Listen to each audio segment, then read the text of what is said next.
Welcome to week 6 of Bible Studies for Life. Today we're going to be looking at John chapter 9. Isn't it important that we learn to see people as people? You know, we pass by people all the time and we forget they're even there because we see them all the time. We need to see them as people and certainly not consider them to be theological questions. That's what we're going to look at today in John chapter 9. Before we do that, be sure and subscribe. If you haven't already, subscribe, hit the thumbs up button to like the video. Be sure and ask your questions or comments. If you want to tell us where you're watching from, we'd love that. Share the video with somebody else. Appreciate it when you do that. And then if you want to support us, go to give.exposedtochrist.com. Okay, let's look at chapter 9. As he was passing by, he saw a man blind from birth. His disciples asked him, "Rabbi, who sinned, this man or his parents, that he was born blind?" "Well, neither this man nor his parents sinned," Jesus answered. "This came about so that God's works might be displayed in him. We must do the works of him who sent me while it is day.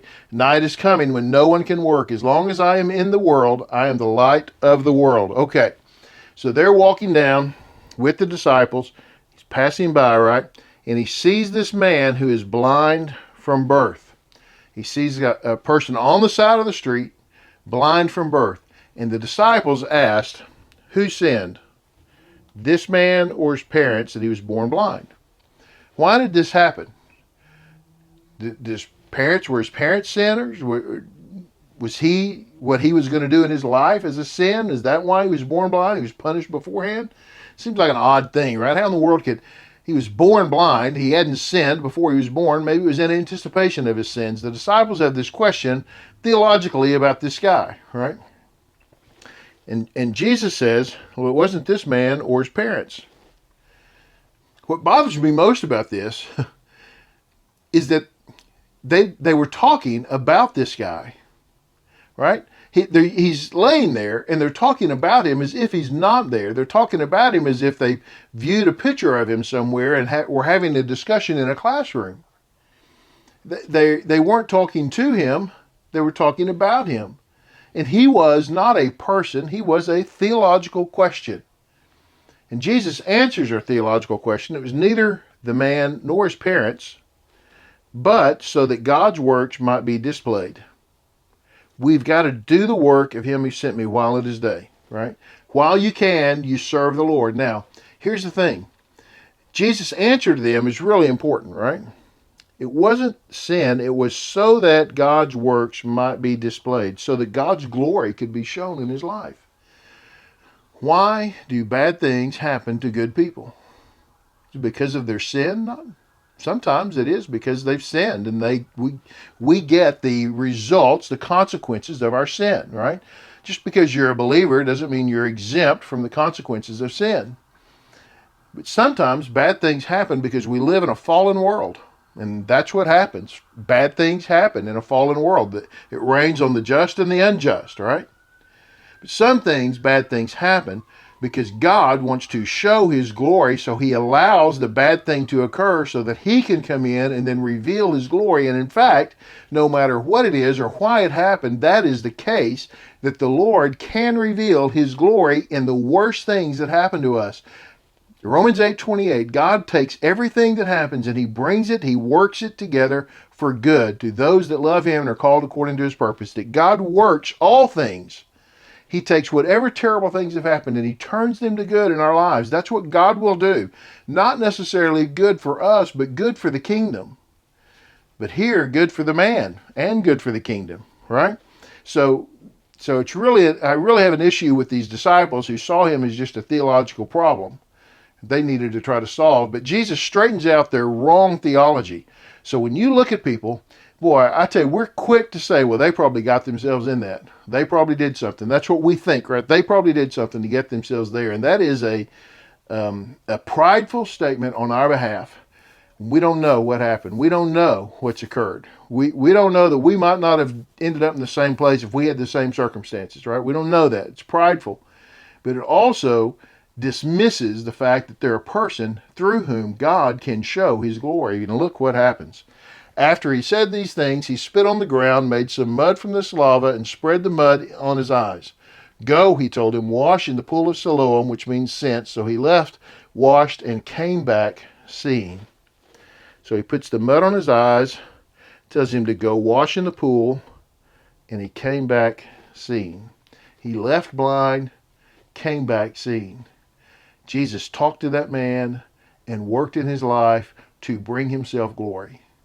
That's what happened. And look, this guy is blind from birth, and now he can see. And what's about to happen is where God really shows his glory, right? We see it. His neighbors and those who had seen him before as a beggar said, "Isn't this the one who used to sit begging?" Well, some said, "Well, he's the one." And others were saying, "No, but it looks like him." And he kept saying, "I'm the one." So they asked him, "Then how were your eyes opened?" And he answered, "The man called Jesus made mud, spread it on my eyes, and told me, 'Go to Siloam and wash.' So when I went and washed, I received my sight." I love this. This is great, right? The people said, "Hey, isn't this that guy?" And somebody said, "Yeah, he's the one." And others says, "No, it just looks like him." And he was going, "Yeah, that's me. I'm the one. I'm the one. That was me.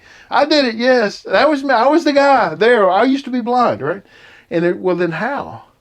And look what he does. This man shares his testimony, right? We've talked about this before at other times, but look, his testimony is simple. Here's what happened. Here's what God did in my life. And this is all he knows, right? His testimony is just what he knows. This is all he knows. This guy called Jesus made mud, put it on my eyes, said, "Go to Siloam." I did. When I went and washed, I received my sight. It's all he knows, right? That's all he can share. All he can say is what he knows. He doesn't know anything else about Jesus. He just knows this, right? This is what I know. So that's what he shares. That's his testimony. And you think it stirs up. If we go now to chapter 9, verse 30, we were in 9:11. We're now at 9:30. You need to read the piece in between, right? There's this whole thing that happens where he gets called before his parents get called. He gets called before the Pharisees. There's all these questions and all this. And then he shares his testimony again. He says, "This is an amazing thing. You don't know where he's from, yet he opened my eyes. We know that God doesn't listen to sinners, but if anyone is God-fearing and does his will, he listens to him. Throughout history, no one has ever heard of someone opening the eyes of a person born blind. If this man were not from God, he wouldn't be able to do anything." He knows a lot more than it seems like he knew, right? He had a lot more insight than people thought. I mean, he was teaching the Pharisees, the scribes. He's teaching the teachers. This simple guy who doesn't know anything was teaching the teachers. He's a little sharper than they gave him credit for, isn't he? They're having this whole mad discussion about, you're lying, whatever. They're doing all this, and then well, he's not from God, And he says, "Look, I don't know. But here's what I do know, You don't know where he's from. But we know that God doesn't listen to sinners. And if anyone is God-fearing, does his will, he listens to him. So he must be God-fearing, right? He must be doing God's will, right?" And it says, nobody has ever heard of this. This has never happened before. We've never seen this before, right? And if he weren't from God, I don't think he could do it. He wouldn't be able to do this if he wasn't from God. This is the God thing that has happened. God has moved in my life. Clearly, right? He comes to that conclusion clearly. So he didn't know everything, right? I want you to catch this, okay? When we talk about sharing a testimony, sharing what you know, you don't have to know everything. You just have to know what you know. Just tell what you know. What do you know about what God has done in your life? What do you know about the times that God has acted in your life? What do you know about how he saved you? If you know enough to get saved, you know enough to share with somebody else so they can get saved, right? That's all he's sharing. He's just telling his testimony. That's all he's doing. And it's another sign of Jesus' power, of Jesus' love, of his concern, and it's showing, right, his glory. Go back to this. Why? Why did this happen, right? So that God's works might be displayed in him. You ever think that the reason that you're going through what you're going through is so that God's works might be displayed in you? So that God might show himself in your life. So maybe in our prayers, we shouldn't just say, "Lord, get me out of this." Maybe what we should say is, "Lord, show yourself in this. Show me who you are in this. Reveal yourself through my hardship, through me. so then I can go tell others. I don't know a lot, but here's what I do know. I was in this, and God moved and worked, and now here I am. And here's what God has done. Maybe that's all that God wants to do in the middle of our terrible lives that we lead, the hardship and the difficulty and the challenge and the struggle. Maybe He just wants to show who He is in your life. And He showed it to this man, and then this man was able to tell others, and even got an audience to tell the teachers, to teach the teachers. He was a beggar teaching the teachers. So don't doubt what God can do through the difficulty in your own life, how He can show Himself. Hey, hope that helps. Thanks for watching. Appreciate you guys. Appreciate you teachers. Right, stay at it. Read the whole chapter. It'll help you. All right. Be sure and subscribe, like, comment, share with somebody. We'll see you next week.